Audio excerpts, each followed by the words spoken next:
Topic of the day وہ حلال food ہے. حلال فوڈ پر یعنی حلال غذا کے کھانے پر اور حرام غذا نہیں کھانے پر اسلام کا جو اصرار ہے، اسلام کی جو سخت تعلیمات ہیں، اس کو لے کر بعض لوگوں کے ذہنوں میں غلط فہمیاں پائی جاتی ہیں. تو آج ہم چاہیں گے کہ اسلام کیوں اپنے ماننے والوں کو اس بات کی تاکید کرتا ہے کہ وہ حرام کھانوں سے پرہیز کریں اور حلال کھانا ہی کھائیں.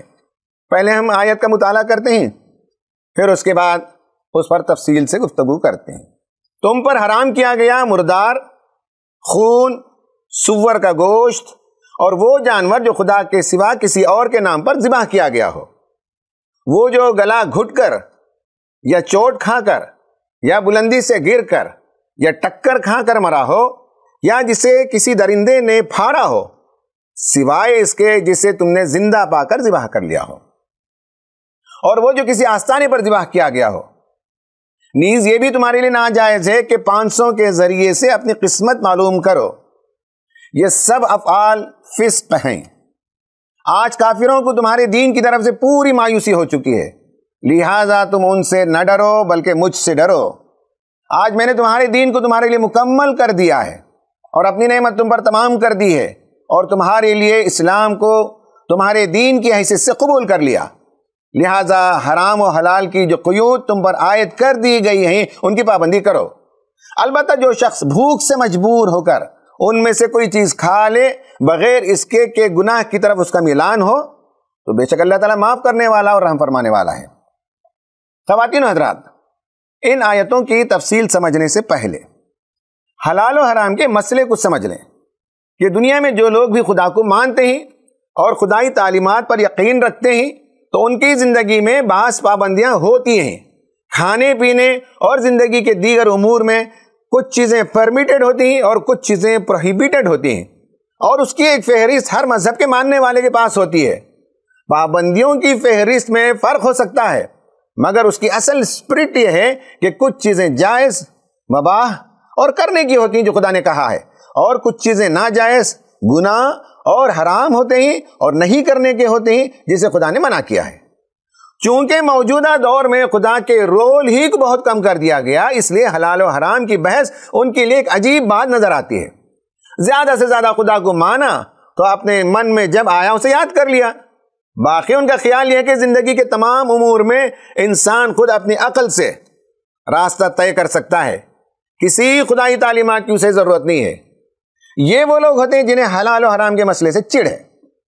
چونکہ وہ خدا پر یقین نہیں رکھتے یا ایسے خدا پر یقین نہیں رکھتے جو زندگی میں ان کی رہنمائی کرتا ہو، اس لیے جب وہ دیکھتے ہیں کہ مسلمان خدا کو مانتے بھی ہیں اور خدائی تعلیمات کے مطابق جینا چاہتے ہیں تو انہیں حسد ہونے لگتا ہے. اور حسد میں انسان چاہتا ہے کہ سامنے والے کو جو شریعت یا نعمت ملی ہے وہ اس سے چھن جائے اور وہ بھی انہی کی طرح ہو جائے. صرف مسلمان نہیں، یہودی، عیسائی، ہندو، جین، یہ سب لوگ وہ ہیں جن کے پاس بہت سی چیزوں کو کھانا ناجائز ہے.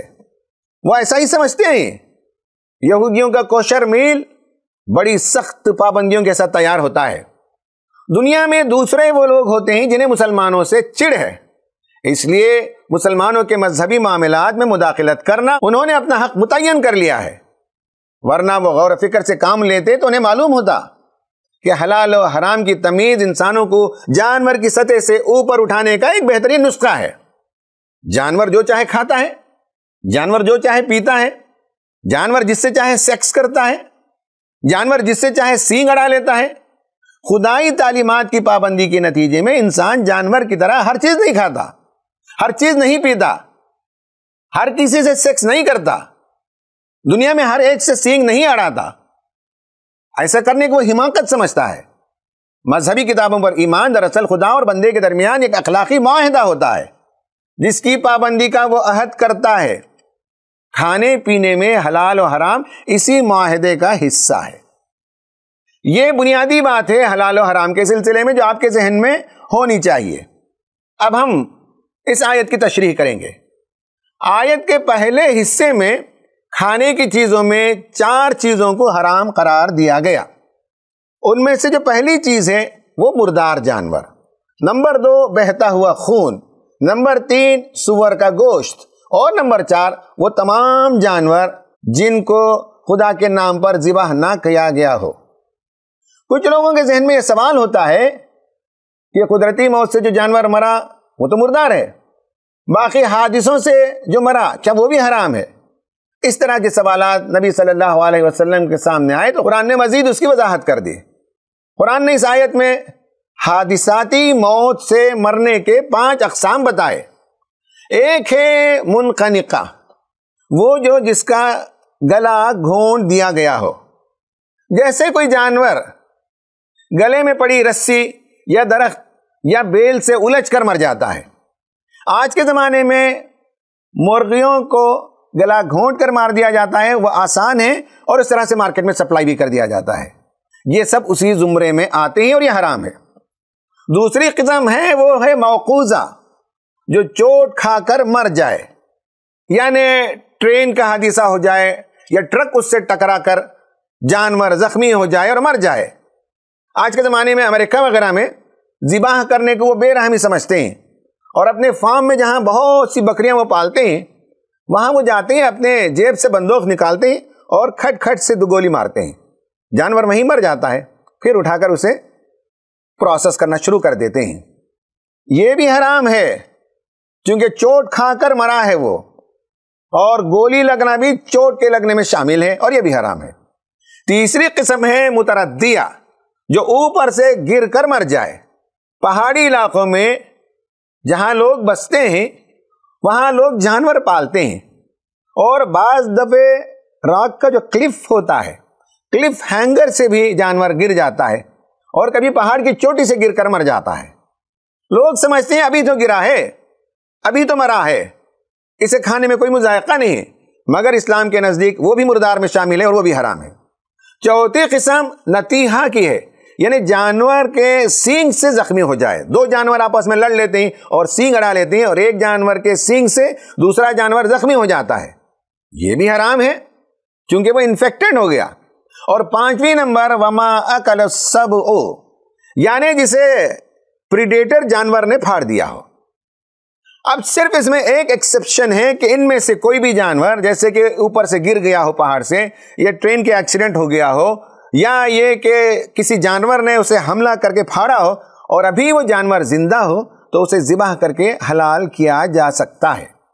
حرام کی دوسری کیٹیگری وہ ہے جو کسی جانور کو کسی آستانے پر ذبح کیا گیا ہو، اگرچہ کہ وہ اسلامی طریقے سے ہی کیوں نہ کیا گیا ہو، مثلاً بتوں کے آگے، دیویوں اور دیوتاؤں کے آگے، یا جن اور بھوت، ان کو خوش کرنے کے لیے متعین مقامات ہوتے ہیں، وہاں ذبح کردہ جانور مسلمانوں کے لیے حرام ہے۔ اس طرح درگاہوں، مزاروں اور قبروں پر جا کر قربانی کرنا بھی ہمارے اسکالرز نے اسی زمرے میں شامل کیا ہے۔ اس لیے مسلمان ایک خدا کو تسلیم کرتا ہے، باقی تمام کی خدائی کے دعوے بے دلیل ہوتے ہیں۔ جہاں تک بھوت اور جنوں کی بات ہے، لوگ ان سے ڈرتے ہیں، اس لیے جا کر ان کے سامنے قربانی کرتے ہیں، ان کی ایذا رسانی سے بچنے کے لیے قربانی دیتے ہیں۔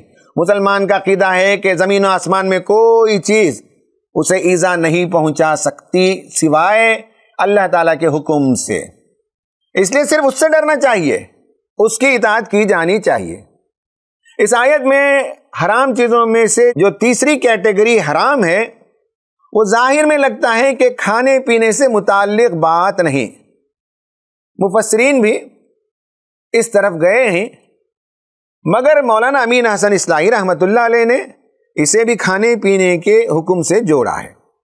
میں ذرا تفصیل سے آپ کو بتاؤں گا۔ فال نکالنا یا قسمت دیکھنا ہر زمانے میں یہ عمل ہوتا رہا ہے۔ عرب میں اس طرح کے فال نکالنا جوے کا ایک حصہ تھا۔ مولانا امین حسن اصلاحی رحمۃ اللہ نے لکھا ہے کہ لوگ شراب پیتے اور نشے میں دھت ہوتے، جوا کھیلتے، پھر تیر سے قسمت معلوم کرتے، قسمت معلوم کرنے کے بعد کسی کا جانور ذبح کرتے، اور تیروں کے فال سے قسمت نکلنے کے بعد گوشت کے ڈھیر جیتتے اور اس گوشت کو لے جا کر غریبوں میں کھلاتے تھے۔ اس طرح کا گوشت بھی حرام ہے، جو جوے میں جیتا گیا ہو، یا جو لاٹری میں جیتی گئی ہو، یا جس پر پانسا نکالا گیا ہو، یا جس پر قسمت معلوم کی گئی ہو۔ شراب کے نشے میں یہ سب کام کرتے تھے، یہ سب گوشت بھی حرام۔ خواتین و حضرات، کھانے کے سلسلے میں حرام کی یہ 3 بڑی کیٹیگری تھی جس کا تذکرہ آیا۔ یہ سب کام فسق کے ہیں، یعنی نافرمانی کے کام ہیں، سرکشی کے کام ہیں، کفر اور شرک کے کام ہیں، اور یہ شیطان کی سکھائی ہوئی تعلیمات میں سے ہیں۔ شیطان نے اپنے رب سے نافرمانی کی، وہ فاسق ہے، اور یہ سب فسق کے کام ہیں۔ اس کے علاوہ ہمیں یاد رہے کہ اسلام میں اور بہت سی چیزیں بھی حرام ہیں، ان کا خیال رکھتے ہوئے باقی سب چیزیں حلال ہیں۔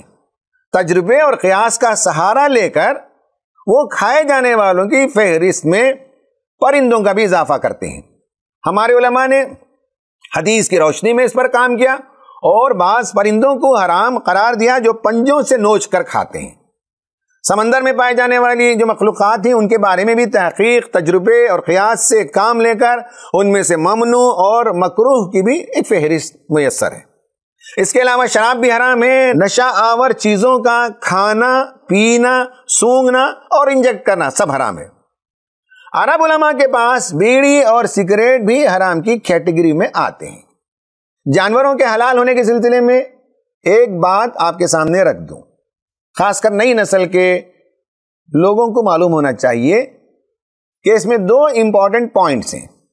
نمبر 1 یہ ہے کہ جب جانور کو ذبح کیا جائے تو بڑی تیزی سے اس کے حلق کا اتنا حصہ کاٹ دیا جائے جس سے جسم کا خون اچھی طرح سے خارج ہو جائے۔ جھٹکا کرنے یا گلا گھونٹ کر یا کسی اور تدبیر سے جانور کو ہلاک کرنے کا نقصان یہ ہوتا ہے کہ خون کا ایک بڑا حصہ جسم کے اندر ہی رک جاتا ہے اور جگہ جگہ جم کر گوشت کے ساتھ چمٹ جاتا ہے۔ برعکس اس کے ذبح کرنے کی صورت میں دماغ کے ساتھ جسم کا تعلق دیر تک باقی رہتا ہے، جس کی وجہ سے رگ رگ کا خون کھنچ کر باہر آتا ہے اور اس طرح سے پورے جسم کا گوشت خون سے صاف ہو جاتا ہے۔ دوسرا جو پوائنٹ ہے وہ یاد رکھنا ہے کہ جانور کی اپنی ایک جان ہے، اس کے پیدا کرنے والے کی اجازت کے بغیر اس کی جان نہیں لی جا سکتی، اس لیے جب اس پر چھری چلائی جا رہی ہو تو بسم اللہ کہتے ہیں، یعنی اللہ کے نام سے ذبح کیا جا رہا ہے۔ ایک انگریز مسلم نے اس کو اپنے ایک بکرے پر ڈیمونسٹریٹ کر کے بتایا کہ اس کے پیر باندھے بغیر اس نے بکرے کو لٹایا اور بسم اللہ کہا، صرف ہاتھ سے، چھری نہیں لگائی، بکرا ایک دم خاموش ہو گیا۔ اس نے بتایا کہ یہ بسم اللہ کی حکمت ہے اور برکت ہے، بسم اللہ کا نام سن کر جانور سرنڈر کر دیتا ہے۔ ناظرین، میں نے ابھی بتایا کہ کچھ لوگوں کو مسلمانوں سے حسد ہوتا ہے۔ اب یہ جو سب کچھ میں نے بیان کیا ہے حلال فوڈز، اس سلسلے میں ہمیں معلوم ہونا چاہیے کہ قرآن بتاتا ہے کہ ہم نے تمہارے لیے شریعت کو مکمل کر دی، اسی آیت میں وہ بات موجود ہے۔ اس کے نتیجے میں کافروں کو بڑی پریشانی ہے اور انہیں مایوسی ہے کہ مسلمان اب توہمات کا یعنی سپرسٹیشنز کا شکار نہیں ہوں گے، سپرسٹیشن سے وہ باہر آ چکے ہیں۔ یہ اللہ کا احسان ہے کہ اللہ تعالیٰ نے ہمیں ان تمام کاموں سے محفوظ رکھا جو بے عقلی پر مشتمل ہیں۔ اسلام ریشنلٹی کا دین ہے، اس کا جو بھی حکم ہے وہ سب عقل کی دلیل سے سمجھا جا سکتا ہے اور سمجھایا جا سکتا ہے۔ اسلام کے نزدیک یہ کوئی دلیل نہیں ہے کہ ہمارے بڑوں نے ایسا کیا اس لیے ہم بھی ایسا ہی کریں گے۔ اسلام اب ہر پہلو سے مکمل ہو گیا۔ الیوم اکملت لکم دینکم واتممت علیکم نعمتی ورضیت لکم الاسلام دینا۔ اس میں صرف ایک ایکسیپشن رکھا گیا، وہ یہ ہے کہ اگر کوئی بھوک کی مصیبت میں گرفتار ہو جائے اور جان کے لالے پڑ جائیں تو حرام کھا سکتا ہے، بشرطے کہ اس کے اندر بغاوت کا جذبہ نہ ہو، نہ گناہ کا جذبہ ہو، اور اتنا استعمال کرے جتنا اس کے جان بچانے کی ضرورت ہو، تو اللہ تعالیٰ معاف کرنے والا ہے۔ اب آئیے اس کے فوراً بعد والی آیت کے ایک چھوٹے ٹکڑے پر ہم گفتگو کرتے ہیں، وہ ہے یسألونک ماذا احل لہم۔ لوگ پوچھتے ہیں کہ ان کے لیے کیا حلال ہے۔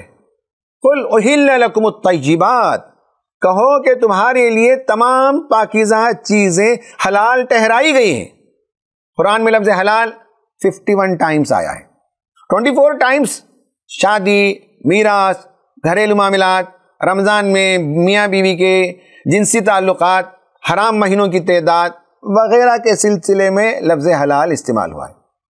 27 ٹائمز فوڈ اینڈ ڈرنک کے سلسلے میں استعمال ہوا ہے۔ ان 27 مقامات کا جائزہ لیں تو پتا چلے گا کہ آمدنی بھی حلال ہونی چاہیے، ذبح کا طریقہ بھی حلال ہونا چاہیے، کھانے کے آداب بھی وہاں بتائے گئے ہیں۔ تو معلوم ہوا کہ اللہ تعالیٰ نے انسانوں کے لیے طیبات حلال کی ہیں۔ لفظ طیب قرآن میں 50 مرتبہ آیا ہے۔ یہ لفظ شادی بیاہ، تحفے، اچھے بچے، اچھا انجام، اچھی مٹی، اچھے ادب، اچھی تقریر، ان سب کے لیے استعمال ہوا ہے، اور یہ 23 مرتبہ آیا ہے۔ اور 27 مرتبہ کھانے پینے کے لیے یہ لفظ استعمال ہوا ہے۔ کھانے پینے میں وہ تمام چیزیں طیب ہیں جس کا اثر انسان کے جسم اور روح اور اخلاق پر خوشگوار ہوں۔ ناظرین، اب ہم اختصار کے ساتھ بات کریں گے کہ انسانی صحت اور خوراک میں گہرا رشتہ ہے۔ جب ہم صحت کہتے ہیں تو ہمارا ذہن صرف جسمانی صحت کی طرف جاتا ہے، جبکہ ورلڈ ہیلتھ آرگنائزیشن نے صحت کے بارے میں یہ بتایا کہ صحت کا مطلب ہے مکمل جسمانی، ذہنی، سماجی تندرستی کے طور پر اس کو بیان کیا گیا، اور یہ نہ محض بیماری یا کمزوری کی عدم موجودگی ہو، یعنی کوئی آدمی ill نہ ہو تو وہ ہیلتھی ہے، یہ ضروری نہیں ہے۔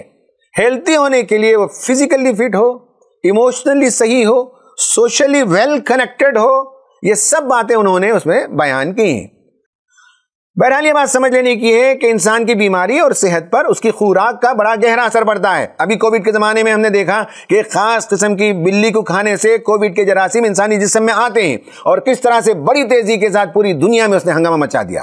بہتے خون کے کھانے کے سلسلے میں یہ بھی بتایا گیا ہے کہ اس سے گلینڈز اور ہارمون کے پروڈکشن پر اثر پڑتا ہے۔ بہتے خون کے کھانے اور پینے سے انسان ظالم اور سخت دل ہو جاتا ہے۔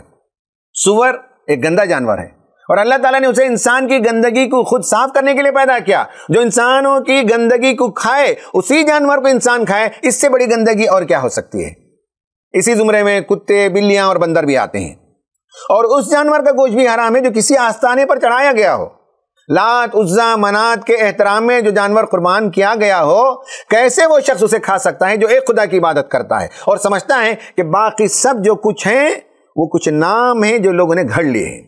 ناظرین، اسلام اس بات کو بڑی اہمیت دیتا ہے کہ انسان جو کچھ کھا رہا ہے وہ کیسا ہے اور کہاں سے آیا ہے، اس لیے کہ انسان کی خوراک کا اثر، جیسے میں نے ابھی بتایا، کہ اس کے جسم پر، اس کی روح پر اور اس کے اخلاق پر پڑتا ہے۔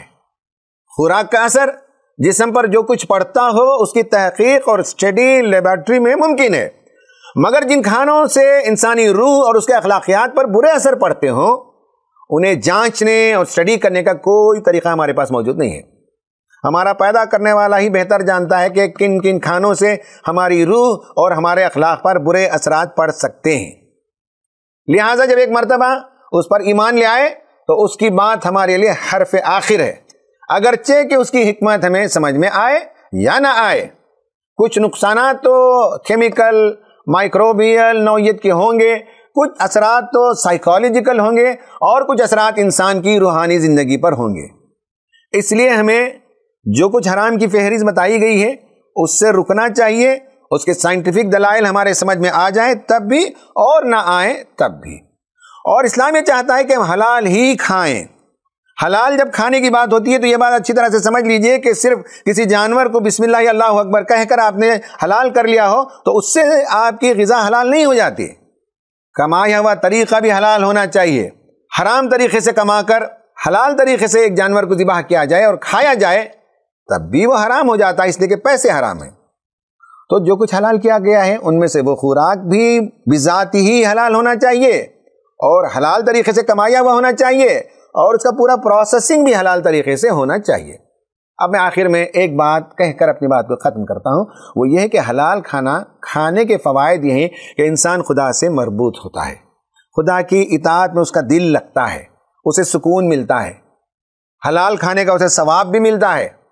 حلال کھانے سے انسان کی دعائیں قبول ہوتی ہیں۔ جو بندہ حرام کھائے، حرام پیے، حرام لباس پہنے، وہ بہت دور دراز کا سفر کر کے غبار میں اٹا ہوا جسم لے کر خدا کی بارگاہ میں پہنچے، یا رب یا رب پکار پکار کر دعا کرے، مگر حدیث میں بتایا گیا کہ اس کی دعا رد ہو جاتی ہے، اس لیے کہ اس کا کھانا حرام، اس کا پینا حرام، اس کا پہننا حرام۔ حلال غذا انسانی جسم کے لیے مفید بھی ہے۔ حلال کھانے سے انسان کا دل مطمئن رہتا ہے۔ حلال کھانے والا انسان متقی انسان ہے، اور حلال کی روزی میں پلنے والے بچے ماں باپ اور سماج کے لیے مفید ہوں گے انشاءاللہ۔ خواتین و حضرات، ہمارا یہ کام ہے کہ حلال کا یہ فلسفہ اور حرام جانوروں کے سلسلے میں اسلام کی تعلیمات جو کچھ ہیں اس سے ہم دنیا کو واقف کرائیں۔ اس میں ان کا بھی فائدہ ہے، ان کی بھی صحت ہے، ان کی روحانیت کا بھی فائدہ ہوگا۔ اللہ سے دعا ہے کہ ہمیں اللہ تعالیٰ یہ کام کرنے کی توفیق عطا فرمائے، آمین۔